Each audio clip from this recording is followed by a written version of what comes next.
Bonjour à toutes et à tous et bienvenue sur cette chaîne de bricolage.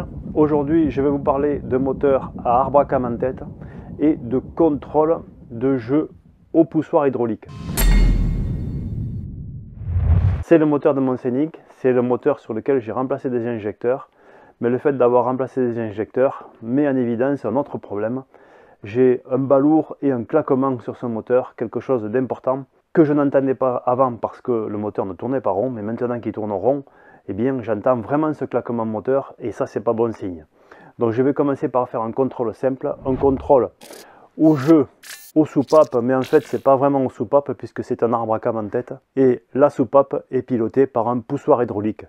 Et l'arbre à cam appuie sur ce poussoir hydraulique. Et dans cette vidéo, je vais me contenter de contrôler le jeu entre les poussoirs et l'arbre à cam. C'est déjà pas mal, c'est un bon début et ça va me permettre de savoir si j'ai un problème au niveau des poussoirs. Allez, c'est parti pour un peu de technique. J'ai fait une permutation d'injecteurs parce que j'ai un gros doute sur le cylindre 2. J'ai fait un test de compression et maintenant j'en arrive à faire un contrôle aux soupapes et de vérifier l'état du calage de la distribution parce que j'ai quand même de grosses inquiétudes. Bon, on est sur un moteur Renault, on est sur un moteur 1,9 litre DCI qui a 230 000 km. Et là j'avoue que je suis un peu circonspect, j'ai un gros bruit métallique sur le cylindre 2. Comme je le disais, j'ai permuté les deux injecteurs ici pour voir si ça changeait quelque chose et ça ne change rien. J'ai une compensation importante sur cet injecteur. Je ne sais pas trop ce que c'est. Donc là, je suis en train de complètement dépouiller le moteur de ce Scénic. Pensez à la gamelle pour garder toutes les pièces. Alors, pour certains endroits, on peut laisser les vis dessus. Ici, quand on a des trous verticaux, bon là j'ai mis une chaussette, mais on peut mettre quelque chose pour boucher, pour éviter que quelque chose tombe dedans. Et puis après, il faut essayer de démonter le minimum de choses et de laisser le maximum donc de choses en place. Ici, je ne sais pas comment ça va se passer pour déposer le couvre-culasse en laissant les injecteurs. Peut-être que je vais être obligé d'enlever les injecteurs. Parce que là, pour sortir, je ne sais pas trop comment je vais pouvoir faire. Je vais voir.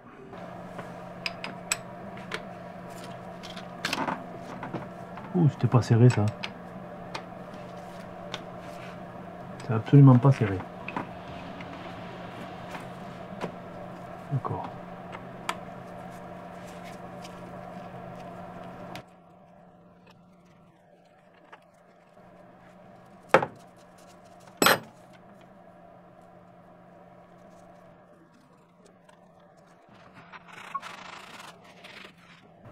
Ici, j'ai une fuite d'huile. Et j'en ai peut-être une ici aussi. Je sais pas trop. Je pense pas. Celle-là, fuite, elle doit venir de cet équipement. Par contre, celle-là, ici, là, elle vient du couvre-culasse.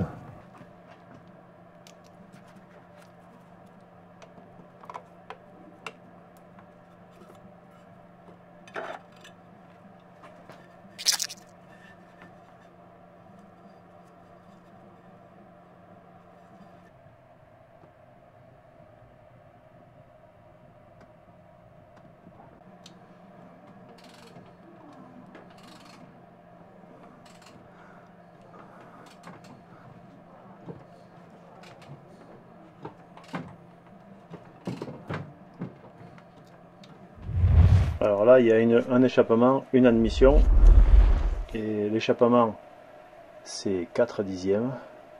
Et là, ben je passe à l'aise. Et si je mets 10 de plus, donc je fais 40 plus 10, ça fait 50. Je ne passe plus. Et côté admission, ça doit être comme ça. Alors ça passe pas tout à fait dans le... Mais bon, hop, voilà, 20. Et là, la 20, elle passe pas. Là, ici, là, côté admission, la 20, elle ne passe pas. Elle a du mal à passer. Donc c'est normal, c'est 20 plus ou moins 5 centièmes. Donc ça veut dire que on n'est pas trop mal là et là. Je vais vérifier les autres.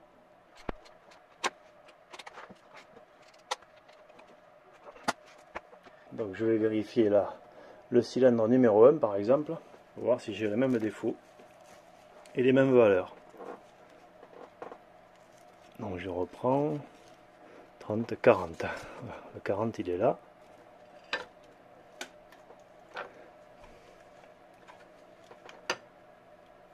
Voilà, ça passe aussi. 40 ça passe.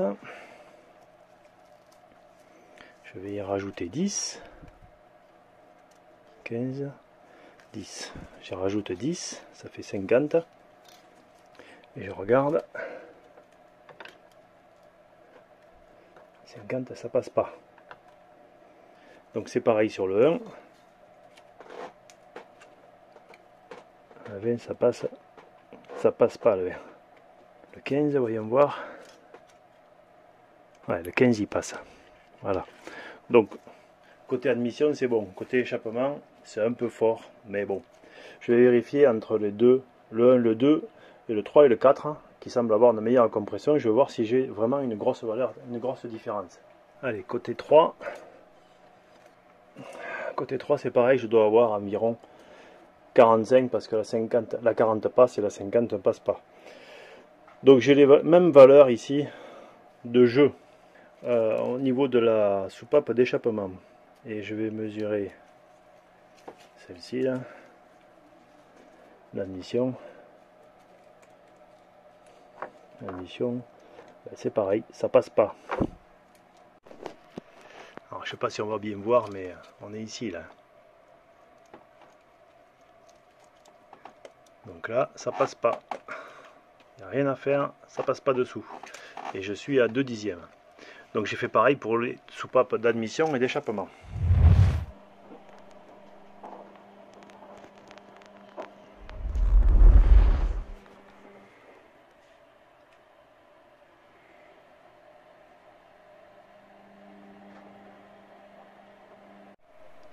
Voilà, j'ai démonté les 4 injecteurs, plus ici la bougie de préchauffage pour essayer d'éclairer en même temps que je regarde dans un cylindre. Et cet appareil, il n'est pas terrible. La qualité de vidéo n'est pas bonne, donc on ne voit pas grand chose. J'ai pris le jeu aux soupapes ici et il est très bon. J'ai un petit peu moins de 2 dixièmes ici à l'admission et j'ai 45 centièmes à l'échappement, c'est homogène. Je ne sens rien quand je fais tourner à vide comme ça. Le vilebrequin, je n'entends pas de cloque.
Bon, finalement, je n'ai pas réglé le problème, j'ai toujours ce claquement.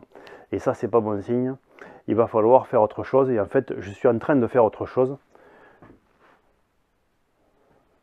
je suis en train de préparer la dépose du moteur parce que c'est bien plus grave que ça. Il y a quelque chose qui est vraiment défaillant et donc il faut au moins que je dépose la culasse. Et pour déposer la culasse, le plus simple c'est de déposer le moteur.